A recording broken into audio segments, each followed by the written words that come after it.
Okay, guys, once again, here we are. Welcome back to the INKquisition Podcast, where we dive into the absolute awesome minds behind the craft, the chaos, and the creativity of the D&D and the TTRPG world. How about that, eh? So, tonight is an absolute pleasure. Today we're joined by one of my favourite people in the TTRPG world, a professional DM, a community champion, an all-round fantastic human being, Jess, better known as Plot.Girl. How are you today, my friend? Hello. How is life Hi. in your world with the TTRPG stuff that you've got going on, darling? How is it? It's all good. It's busy. It's full on, but it's everything is going really well. I'm excited to. I just had my ladies' night last night, so life is good. Oh, How are yeah. things with you, Mike? Busy, tiring, you know me. I like to spin a lot of plates and I like to do a lot of things. So all the better that I'm sitting down and talking to you, my good friend. Okay, so let's just get straight to the fucking case. Sorry for swearing, right?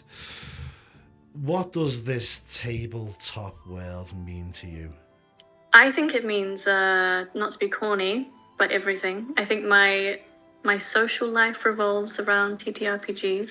Most of my friends play either D&D or some form of TTRPG. I do it for work, so it's my personal life, my professional life. And when I'm not doing either of those things, either playing games with my friends or talking about it or running games for work, I'm thinking about it and planning for it. So I'd say it's pretty all-encompassing. You are the most D&D person, except for I think as well. Shout out, Tess. Are we doing this again? Are we doing more shout outs? Are the most D&D played people I have ever met in my life. So I am so excited to dive into that brilliant mind and all the stuff that you've got going on. But before all that, let's rewind right back to the start. Okay, kids, are you ready? I'm ready. Or who might not know you yet, who is Jess and what is Plot.Girl all about? Yeah, well, I'm Jess. I'm a Kiwi. I moved to London in 2020 during a time when it was pretty hard to make friends, and I got into D&D, or had been aware of D&D, and I started playing D&D, and that's how I met a lot of people in London. And slowly over time, it kind of became well, I'd say over time, but immediately it was a fixation for me, and I became absorbed by it. So I then got into professional DMing, which is a whole nother kettle of fish. And then sometime last year, I just made an Instagram account, and I'm no content creator. I absolutely loathe using social media, but I'm going to interrupt right there. I'm so sorry. She says this but when she puts on that post, boom, it magic and bigger numbers than I've ever seen in my life. Even in my other career, I've never had numbers like that.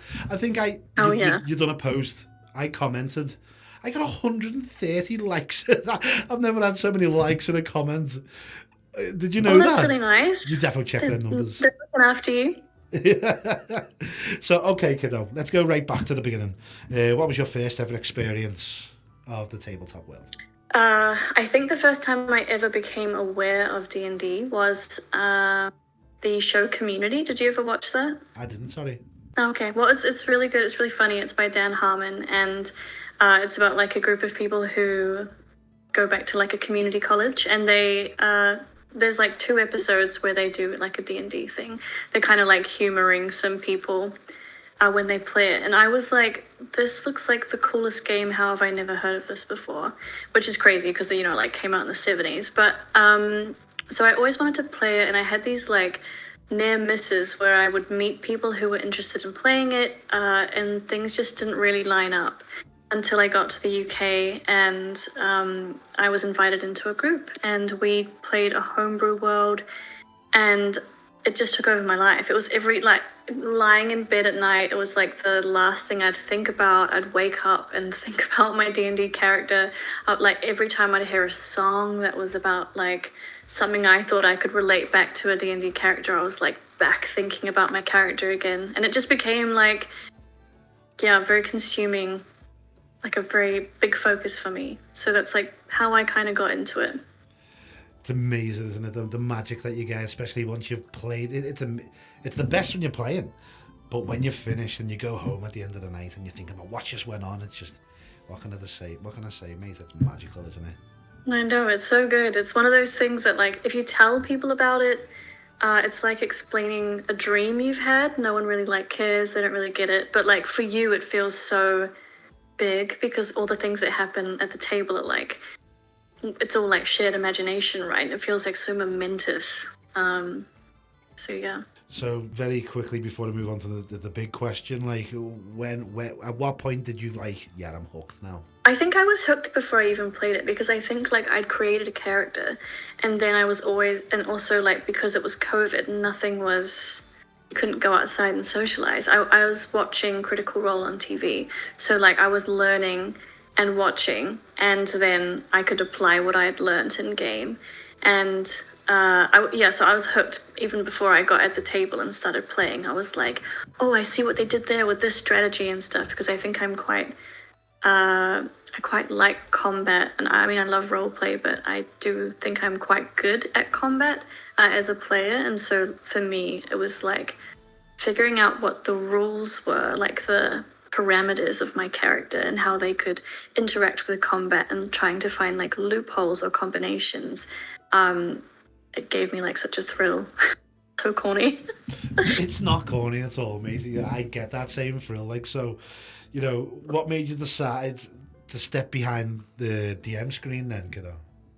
I think that I thought that I wanted to start storytelling, and like I had all these ideas that I wanted to see played out in games that I didn't think were being played out. Not that I ever had like any terrible games. My first DM was fantastic. But I just thought, I think I'll give it a go, and I'd love to like meet some people this way. So it's going to sound really lame, but I'm going to always rep this. I got into Bumble for friends because I didn't know anyone. And I just started trying to make like friends in London. And I was like, I want to run games. Do you want to play with me? And then, so I made like a bit of a girl gang. And so my first endeavor into DMing was with, I think 5 or 6 women.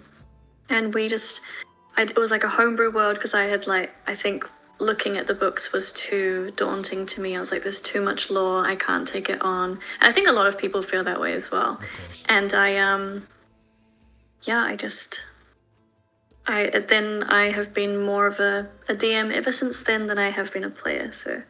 So what's your biggest lesson, do you think, that you've learned from those early campaigns?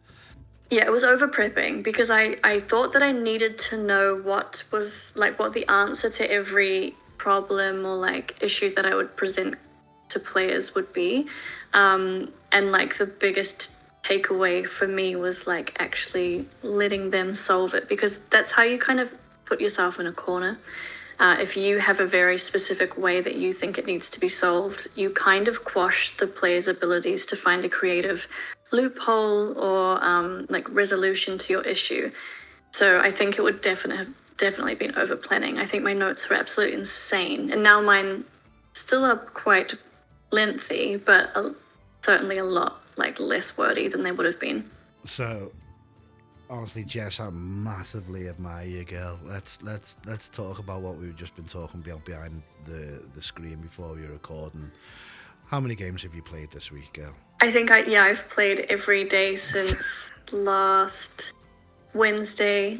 It was the Wednesday, Thursday, Friday, Saturday, Sunday, Monday, Tuesday, Wednesday, Thursday, and today is my first day off. Yeah, I play a lot. How are you feeling? I'm getting exhausted. But I mean, like, it's not easy, and we'll go back on this, what we've spoke about before.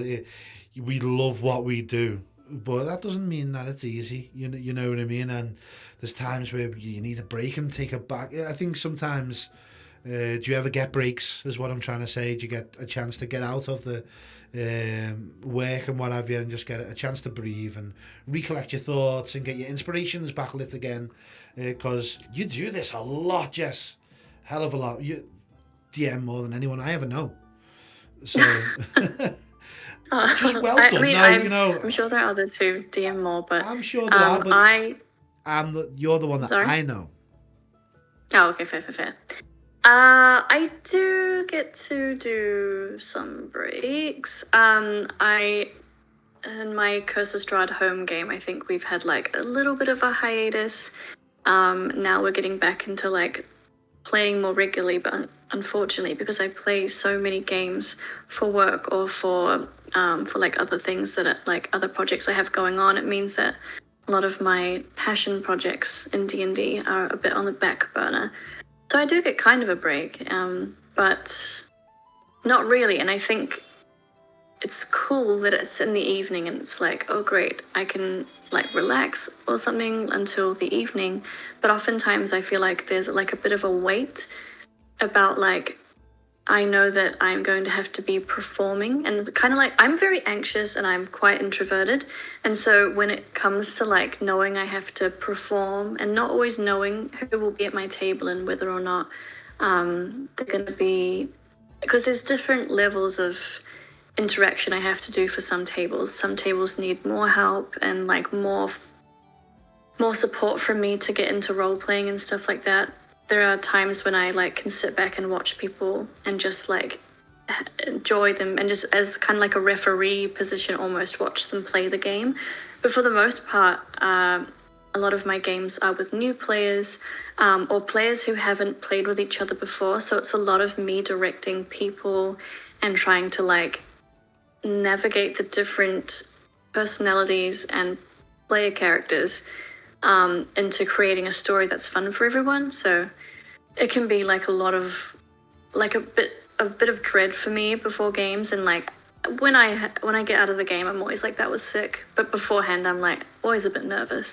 And like I also know that not everyone is going to enjoy my specific storytelling, so that's another factor I sometimes worry about, especially being a woman GM, that perhaps like a lot of men would see me and know that I was going to run a game for them, and are they disappointed that I'm going to be running a game for them because I'm a woman, or I don't know, like would they prefer someone else's storytelling better? So I don't know, maybe I worry too much, but that's like some of the anxiety that I have with this job and as like with the hobby in itself. You know, obviously Maya, so much my mate, and I when you say that they're worrying about the men and women thing, I obviously there's all people's opinions, and I'm not aware of what everyone thinks, but I didn't know if that was a thing. Is that a fucking thing? Like, you know, some of the greatest DMs that I've ever seen play sometimes are women. I don't think that should be a thing. D&D is far so diverse as a whole world. I hope there's no one out there that gives a fuck about that shit, and if you do, then yeah, do one basically, like so. But I do understand your anxieties and stuff. I think every GM has their anxieties, like especially just before the game. How's it going to go down? You've got stuff that I've never even experienced before, like you say, the likes of you're saying that people who've never played before, so you're going with all that type of stuff and leading on against with people that have really played. So you're trying to balance out these games, aren't you, to make sure that everyone has a good time. But you're just amazing, kid. So I reckon it's good. You keep doing what you're doing because you're on the right path there, honestly. So becoming a professional GM, how exciting is that? Like that must be a cool job title. You know, do you write that on like you know, when people ask you occupation, I bet you there's not a thing on that list. Are you in the other, or do you get to actually type yourself professional GM? I've never had to do that before, so I have no idea what I'd even write. Maybe like self-employed. I don't think I'd put professional dungeon master. I feel like that people who don't know what that is might think it's more of like a dominatrix thing, so I'd be wary about putting that in there. I am the gains master, bow down to me. Okay, so most people dream about turning their hobbies into careers.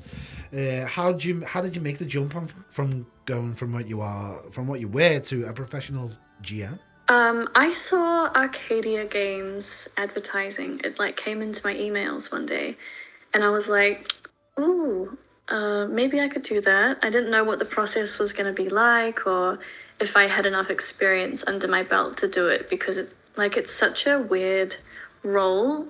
There isn't like a criteria, I think, for it, in that like it's very holistic, and GMs are very different from one another. So like ticking off a criteria feels like very binary, but so I applied anyway, and I just said like, I love playing D&D. It's my obsession. I believe in your like ethos of it being like a very inclusive game, and I want to be in a place that's inclusive and safe and supports women and minorities and gender minorities and all of that. And so I applied and had it's less of a formal interview and more of just like a chatting with my boss and getting to know her. And I got the message, like an email, a couple of weeks later afterwards, and I was like, oh my god, but they don't know if I'm any good or anything. So yeah, that must have been a funny CV to fill out, like. But what's the reaction that you get off people then when you tell them I'm a professional GM? That's what I do for a job. I think it is like always like, whoa, that's a job, or like that's something you can do, and I'm like, yeah, it's a bit like left field, but it is a job. And I think they're curious about it. I mean, like my previous job was I was a flight attendant for years and years and years. Go and so away. like so I think I've always had jobs that people are like, what's that like? Like what's the behind the scenes and stuff? And so it's got that same sort of feeling, I think, like a prestige, or like, I don't know, I could be making that up. What does a typical week look like for a professional GM? I might do a couple of shifts at Arcadia. I like to work a Wednesday. I think Wednesday's a nice day to work. And then I do a ladies' night on a Thursday every fortnight. So, but then I might take extra shifts here or there. So I don't like work heaps doing like professional DMing because it's exhausting, and it's also a little bit of travel as well. Living in London, it's like can be a bit painful to get to, and I am doing so many other like creative D&D projects at the moment that it's not like it doesn't take up my whole week. But I probably reserve the most brain power for those 2 or 3 days of doing it. So yeah, probably like less busy than you'd expect by choice. I'm sure that there are some of my colleagues probably work like a whole heap more than I do, but that's by my choice. So, what type of skills surprise you the most when you develop through running games professionally? I think you have to have quite a high emotional intelligence when you run games, because I think you're always watching people's reactions. And this is one of the toughest things about being a DM, is like looking around the table, and like when people are thinking and concentrating, oftentimes their faces are not like enraptured like you'd hope it would be. And you have to be able to tell if people are like, if they're withdrawn from it because they are looking for an in, or they're self-conscious, or like whether or not someone feels like their toes are being stepped on by another player. So it's kind of like always mediating between people's emotional states and like trying to navigate, do people feel left out? Do they feel like their character is having a moment to shine? And like recognizing that and then bringing them back into the game. I'd say that that's probably like the GMs that I've seen that are like amazing and incredible. They have that skill in spades, being able to notice that in players. I'm proper interested. Who inspires you, kiddo? I hope he doesn't feel embarrassed me saying this. But one of my colleagues at Moonshine, Ed, I think that he is incredible. I had a game with him where I was just playing at his table. It was Daggerheart. And I'm not awestruck very often when I play games, because I think for me, oftentimes the magic has been lost because I run games so often now. It's a little formulaic for me, which is sad because it isn't like my passion. But when I watch it and when I see like how he is with a group, I'm like, this guy is so incredible. And that's why he does D&D in a castle, like, because he's amazing. What's his name? It's Spencer. Shout out to the amazing guy who inspired our Edward Jess. Spence. Yeah, he sounds like a table that I would like to sit on, to be fair. So, yeah, hit me up, mate, He's if amazing. you ever want me to be a player on your table. I promise I won't be too chaotic. Am I chaotic? I don't think so at all. I think you're, especially because you consider yourself like not very experienced, but I think you're great. Like one of the first things you did in the game was you like tried to bring my character in by like sort of leaning on me and asking my character a question, and I think that's a really good way to act in games, because you want to be collaborating and bringing people in and trying to build connections through the game. So I was like, oh, I was a bit surprised by that. I was like, hey Mike, I see you. I love GMing. I love being a DM at a GM. But lately I have been taking a lot of the player roles, and I didn't like it at first. Slowly I'm getting there. The game that I have with my guys and my campaign, who Charlotte runs, my GM. Shout out Charlotte, I love you, girl.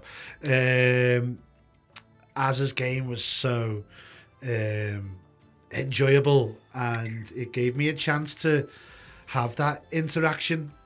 I respected the silence needed for people to make their presence appear, and the respect from everyone else is to know when to step in and out and stuff. Like, it's just lovely when a game flows, and I think that game that we had really flowed. So looking forward to seeing a little bit more. You kept on saying that you were on your off game, but I was so surprised. I was like, wow, this if that was your off game, what you said it was, then I'd love to see you on a day that you think that you're on form.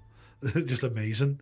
But doing this thing 5 or 6 times a week, you know, it is amazing, and I see the hard work that you put in, and I do respect that you probably need to tell yourself a little bit. Just, you probably do anyway, but give yourself some time, recollect, and just keep going back to what you love and stuff. Yeah. I think you are really awesome with what you're doing.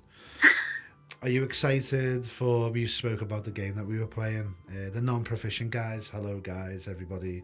Hello. Are you excited about the little project that we might have in Yes, absolutely.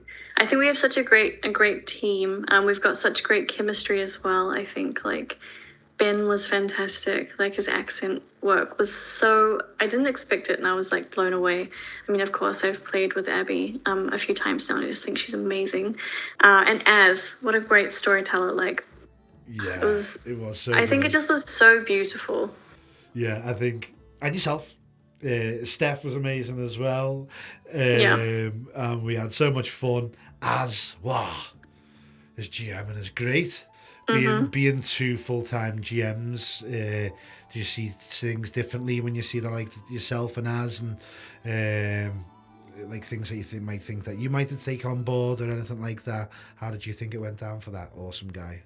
Yeah, I mean, I think that I really loved the intro that Az gave, just because when I run games at my work, I think there is like a bit of a formula as to how our games go, and I think like it's usually like a bit of an intro to the setting, asking players to describe their characters, and then like moving the scene along, just for the ease of time. But like with Az, I felt like he was playing all these roles, really setting the scene through his character work, and I was just like, wow, this is a lot of characters in a short amount of time, and they're so like fully formed, like brilliant character work. I just thought that was so great. Should have recorded it, shouldn't we? I'd love to watch back and watch it. Yeah, I know. I think it'd be great. It'd be super fun to watch. Maybe we'll have to record a game sometime, Mike. We'll see what happens in the future. Hey, we'll see. Yeah. Arcadia Games. Mm-hmm. Tell us a little about your role in Arcadia Games and what you do there, kid. So I run games at Arcadia Games. It is like a D&D tavern in London. There's a few, I think, that we have now. We have like Arcanist's Tavern, RPG Tavern, things like that, and they're like really kicking off. And Arcadia is it's such a like safe place. I think like we have a lot of like safety things put in place, like even consent to death, which I think was something that when I first started I was like, oh, that's an interesting concept, and has really grown on me. Do you know much about it? I don't. Like, or what I'm No, so like our adventures, it's like very meta in that like the players who played Arcadia, their characters are like they go to Arcadia and get the adventures, and then like they set off on the adventure. So it's like quite meta. But their characters all have a key that they wear around their neck, and if they want, they can use it to leave a hairy situation and teleport back to Keystone, where everything is set. And when I first was introduced to it, I had never heard of like consenting to death, and I think because a lot of my games were home games, I knew the limitations of my own players and like the lines and veils that I would or wouldn't cross. And but when you're constantly dealing with like a shifting public, knowing exactly what people's lines are is very different, and you can give content warnings and stuff like that for games, but having that tool of consent to death, whether they want to experience their character's death, which is not only like a financial investment but also like a story investment as well, because you do put so much love and care into having a character and like building their story and their arc and all of those things. And so I thought like, wow, consent to death through like a key is so very cool. But yeah, Arcadia is great. That is absolutely cool as hell. Yeah. The thought of it is just brilliant. What's your favourite part about working within the tabletop gaming industry then? I think it is the community. Like we had a meeting last Sunday and we all just sat around like having some drinks, talking about our favourite games. And it's just like being around other people who are also creative and also want to tell the best kind of story and want to navigate these other indie TTRPGs. Like we run a whole heap of other TTRPGs as well, not just Dungeons and Dragons. Like my current fixation is Mothership, which I love. Have you ever played Mothership, Mike? No, but are you playing it with a friend? I've seen a few stories that you post. Is it a character? I've run it at work a few times, and I run it for friends as well, and it's just so freaking cool. Like I'm obsessed. Talk us through a little bit. So it's like it's a lot like the Alien movies or Alien RPG, in that it's like sci-fi and horror, a lot of body horror, things like that. Chaotic Neutral do it really, really well in their shows for it, and I just think like it is such a fun game. I think like the possibility for creativity is like endless in this game, where you can just make up that your watch is also like a mid scanner and it's got long range comms, and you know, like it's less about rules and more about like the narrative of the characters, which immediately is a draw for me. Of course, a lot of plot. Yeah, exactly, plot heavy. I think I've said it to Az and Ben and Steph. I would love to run The Thing. I mean, Mothership would be perfect for that, but do you mean like you would love to run The Thing as a game, or The like Thing as a game? Yeah. So and then you know, just hit it on one person first, because they all didn't know. It's guessing who the alien is, you know, as well. And so one person gets told underneath footage secretly, you're going to be the alien for now, and they choose what they're going to do, and then once they change, they fight, and I don't know, just basically like the film The Thing. Dead exciting. I think Mothership would be great for that. I think that is like the perfect system for it. I'll definitely have a little look at that then. And the mechanics that it holds, and because I also want to have a look at Draw Steel after doing the chat with Sasha from Slightly Reckless Games on his one coming out, Devil Division. They use a different type of mechanics that I'm really interested in hearing about as well, like martial, a lot more fighting. Since it's anime, it's more jumping in on each other. So set a bold statement on your Instagram page, and it says that you would love to bring more women into the TTRPG world. So the one thing I absolutely love about you is your passion for helping more women discover TTRPGs.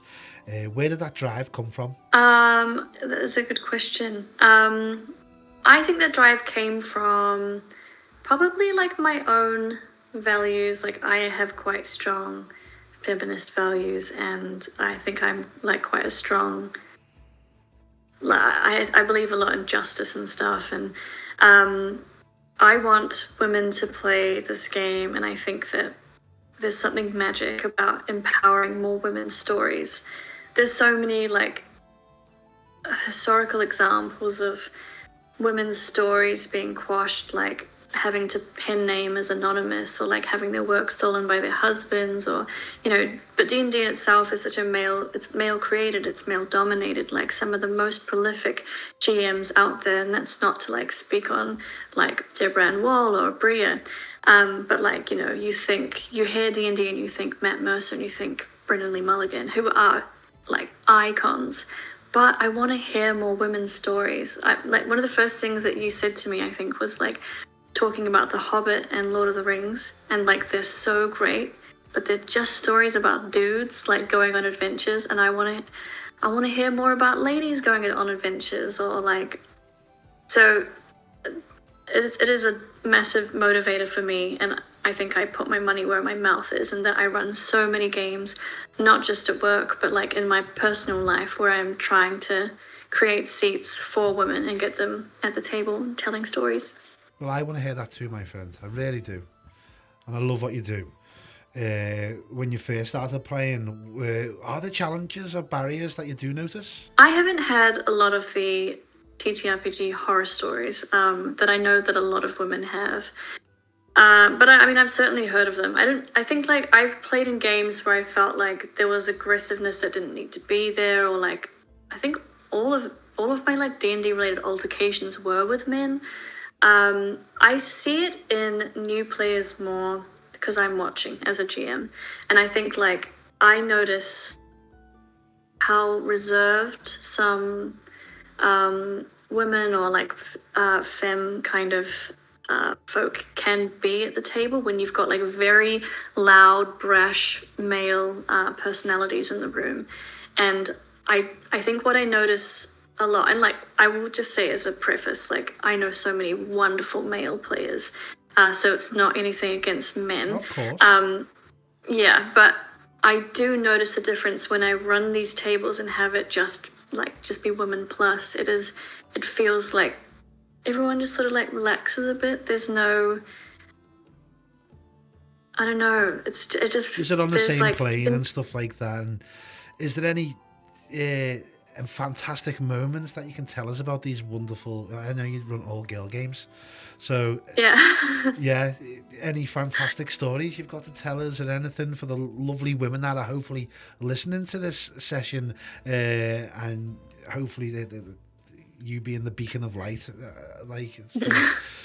to promote more, because if there is a barrier, then it should, there shouldn't be a barrier whatsoever. I don't give a fuck about, sorry for swearing, but it shouldn't be a thing.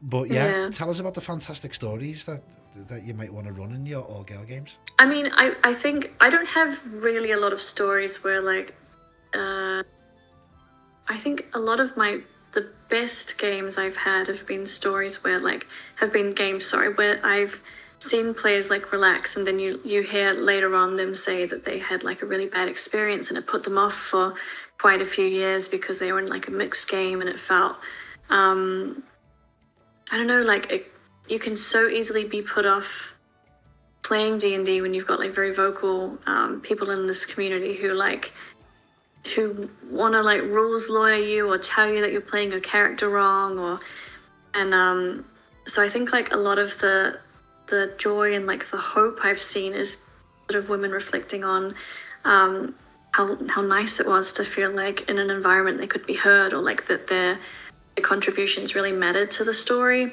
But I mean, for the most part, like my home games are just as thirsty as any like game with a bunch of dudes in it.